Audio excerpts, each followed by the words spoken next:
It was cheers and tears after Nicolas Maduro was re-elected in Venezuela. The opposition is calling it rigged, but the president is painting himself as the defender of democracy. I can say in front of the people of Venezuela and the world, I am President Nicolas Maduro Mora, re-elected President of the Bolivarian Republic of Venezuela, and I will defend our democracy, our law, and our people.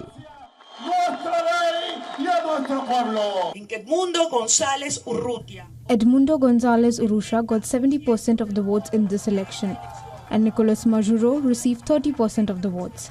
This is the truth, and my dear Venezuelans, this is the Venezuelan election with the largest margin of victory in history.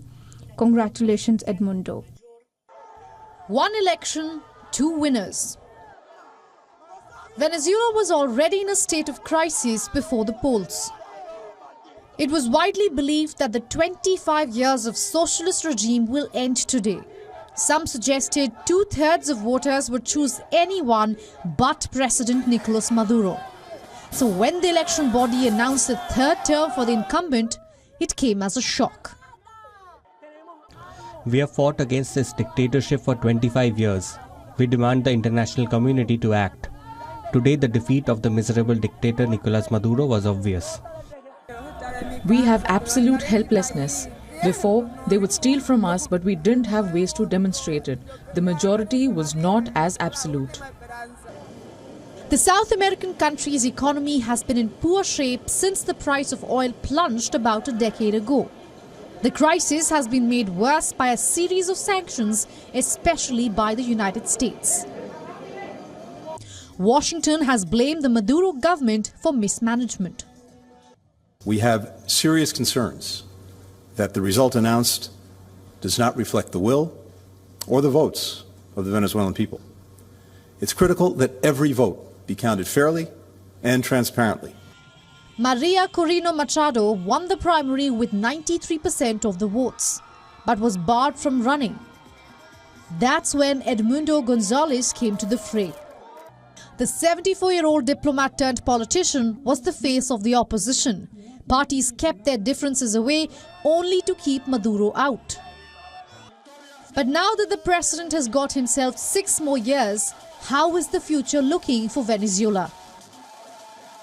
The short answer is grim. The long answer is that at least 4 out of 10 people in the country might leave. About a quarter of the population has already migrated in search of a better life. About 2,000 people continue to leave each day. Experts say Maduro's return could worsen the migration crisis. And those left behind will struggle to find food, jobs and a roof to live under. Your report, WION World is One. And to take this further, we are being joined by Phil Gunson from the Venezuelan capital. He's a senior analyst with the Crisis Group. Mr. Gunson, good to have you on WION. Thank you so much for speaking with us. Thank you very much. You know, ahead of elections, we spoke to a few people from Venezuela and they spoke about this sense of democratic joy on the streets of Caracas. I want to ask you what's happening today. Well, it's very quiet today. The government side, as far as I can tell, doesn't appear to be demonstrating their joy on the streets. And certainly the opposition side is stunned and sad and frustrated because this has really been an enormous struggle for them to get this far. As you mentioned, the conditions for this election have been very far from free and fair. They overcame all the obstacles to obtain what appears to have been an absolutely massive victory, only to see the government overturn it. Right. And if we speak about González, much like González, the last elections in Venezuela brought Juan Guaido to the forefront. Many at the time thought that he was the only leader who could actually unseat Nicolas Maduro. Last we checked, he was forced out of the country and now he sits in Miami, Florida in the United States. I want to ask you, Mr. Gunson, since I have seen your work and I know that you have followed Guaido throughout the years, do you fear for the opposition leaders this time? Well, it's been very difficult to maintain any kind of consistent leadership in the opposition in the face of what has been an increasingly authoritarian regime. It's obviously very difficult to combat them. You don't know whether to do it through elections, through demonstrations on the streets, through foreign intervention, and all these things have been tried by the opposition. It's never been easy for any single leader or any group of leaders to remain at the top for very long. Now, Maria Corina Machado, whom you mentioned in the report, is extremely popular right now. And that popularity is going to be maintained so long as she can sustain this campaign to insist that the opposition did actually win. But of course, if the government remains intransigent, it's very difficult to see how she can deliver. All right, since a quarter of Venezuela's population has already left the country, let me ask you this. Do you think Maduro's return is going to exacerbate that? Well, there is some polling evidence that suggests that very large numbers of people were planning to leave if this result came to pass. In other words, if Maduro is going to be reinstalled for a third consecutive term, that doesn't actually happen until January. His current term doesn't end until January. That people will decide that there's no future for them in Venezuela. But I'm a little skeptical that the figures that we've seen in the press will actually become reality. Most of the people who could leave or already have. It takes money, of course, to leave. The absolutely poor find it very difficult to leave, certainly to go a distance if they want to get to the United States.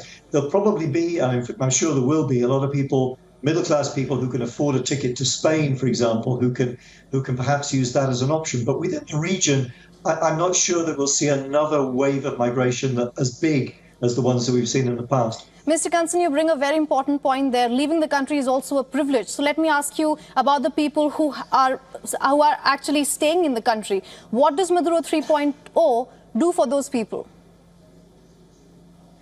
Well, very little, unless you're closely associated with the government itself, or you have some kind of means of obtaining an income that doesn't require getting a well-paid job, because really those are very, very, very thin on the ground. 80 to 90% of the population don't have an adequate income. That's to say, they can't, they can either feed themselves or clothe themselves or pay rent, but they can't do all three. And a lot of people, very large numbers of people, are facing severe food insecurity. And unfortunately, with another Maduro term, with a failure to resolve the issue, for example, of US sanctions, and obviously a government that has produced economic ruin up to now, there's really no prospect of an improvement in an economy which has shrunk since Maduro came to power by 75 to 80%. All right, Mr. Gunson, you do paint a very grim picture, but we hope for the best for Venezuela. Thank you so much for joining us here on WION and getting us your insights. Thank you very much. For all the latest news, download the WION app and subscribe to our YouTube channel.